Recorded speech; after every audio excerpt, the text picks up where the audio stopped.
Oke, selamat datang kembali di sesi bongkar ide kita. Halo.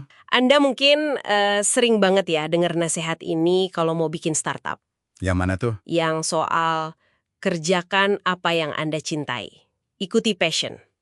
Ah, iya. Nasihat emas tuh kan. Kayaknya di mana-mana ada. Betul, kedengarannya kan bagus banget ya. Tapi hari ini kita punya bahan nih dari buku Startup Myths and Models, penulisnya Rhys Firk. Oh, buku itu. Menarik. Nah, dia bilang nasihat soal passion ini mungkin malah salah satu mitos yang perlu dibongkar. Wah, Kita mau gali ini nih, mitos bonus B1 menurut Firk. Apa benar passion itu segalanya? betul sekali. Firk ini ngelihat startup itu bukan jalan lurus yang enak gitu ya. Oh iya, gimana dia lihatnya? Dia pakai analogi perjalanan pahlawannya Joseph Campbell. Oh, yang Hero's Journey itu. Iya, persis. Jadi penuh lika-liku. Tantangan dari luar, dari dalam diri juga. Nah, passion itu mungkin kayak panggilan awalnya. Yang bikin kita semangat, yuk berangkat gitu. Oke, jadi kayak pemicu awal aja ya? Bisa dibilang gitu. Tapi kan perjalanan pahlawan itu panjang ya. Butuh bahan bakar yang lebih awet dari sekedar semangat di awal doang. Gak cukup cuma modal suka. Nah, ini dia nih yang menarik. Fir kan ngebongkar motivasi para pendiri startup. Ternyata gambarannya jauh lebih ramai daripada cuma saya suka ini, jadi saya bikin bisnis. Banget. Apa aja sih emang penorong utama selain passion yang dia temukan? Ada kategori-kategorinya gitu ya? Ada. Macam-macam ternyata. Ada yang jelas pencari uang. Ini pun ada dua. Ada yang ngejar untung cepat. Ada yang emang mau bangun kekayaan jangka panjang. Oke, money driven. Terus? Terus ada si kreatif. Ini orang yang dorongan utamanya itu ya seneng aja gitu. Puas pas lagi ngerancang, lagi bikin produk baru. Prosesnya itu yang bikin dia happy. Creativity driven. Ada lagi penggila teknologi, yang ini ya emang terpesona sama teknologi tertentu, atau lagi ada tren teknologi baru, dia langsung pengen ngulik, pengen bikin sesuatu pakai itu. Oke, teknologi jadi pendorong utama. Masuk akal?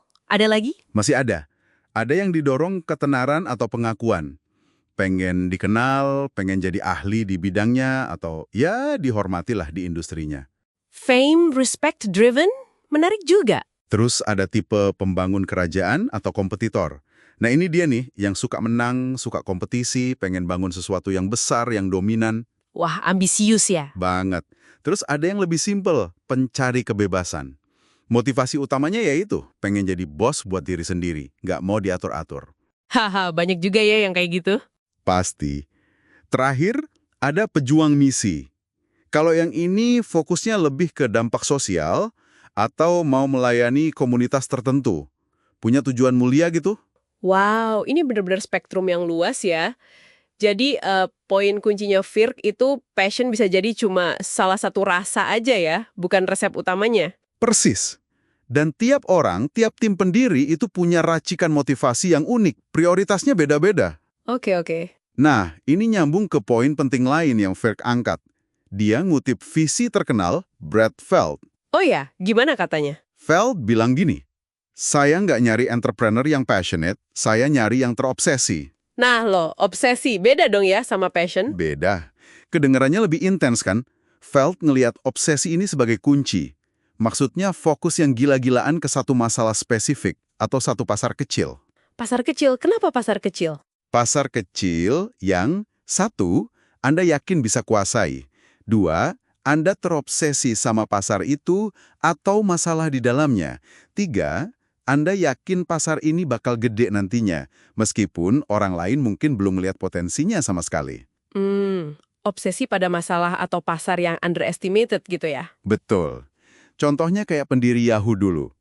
Mereka kan awalnya terobsesi banget ngatur web yang waktu itu masih kacau balau. Iya juga ya. Atau Bill Gates mungkin. Nah, Bill Gates, meskipun dia juga dibilang kompetitif banget ya tipe pembangun kerajaan, tapi jelas dia terobsesi sama potensi software PC, jauh sebelum orang lain ngeh gitu. Jadi obsesi ini kayak semacam bensin high octane gitu ya?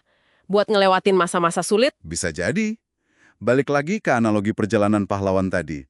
Obsesi ini mungkin yang bikin kita kuat ngelewatin jalan penuh cobaan. Pas passion awal mungkin udah mulai goyah, kena realita. Realitas startup ya? Emang sering nggak seindah di film kan? Jauh. Firk pakai analogi meme itu loh, ekspektasi vs realita. Oh iya, iya, yang gambarnya lurus versus yang benang kusut itu ya.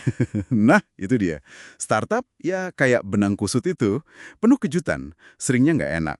Dia juga bahas mitos #18 kan? Soal startup itu cuma kerja keras. Iya, padahal bukan cuma soal jam kerja panjang doang, tapi stresnya itu loh, ngelola ekspektasi investor, tim, pasar, terus ketidakpastiannya itu luar biasa. Nah, di titik ini kayaknya passion aja emang nggak cukup kuat ya buat nahan gempuran itu semua. Tepat sekali.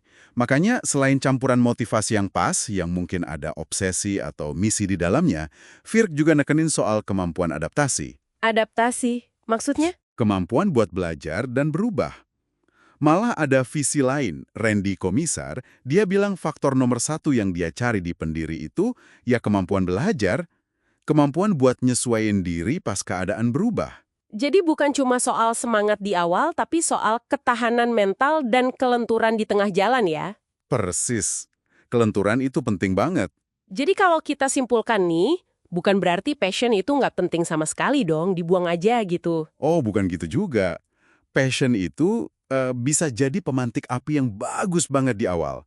Bikin kita bergerak. Oke, sebagai starter. Iya, tapi buat jaga api itu terus nyala, apalagi pas badai datang, sumber ini bilang kita butuh lebih dari itu. Campuran motivasi tiap orang kan unik ya. Ada yang lebih kuat di obsesi, ada yang misi, ada yang lainnya.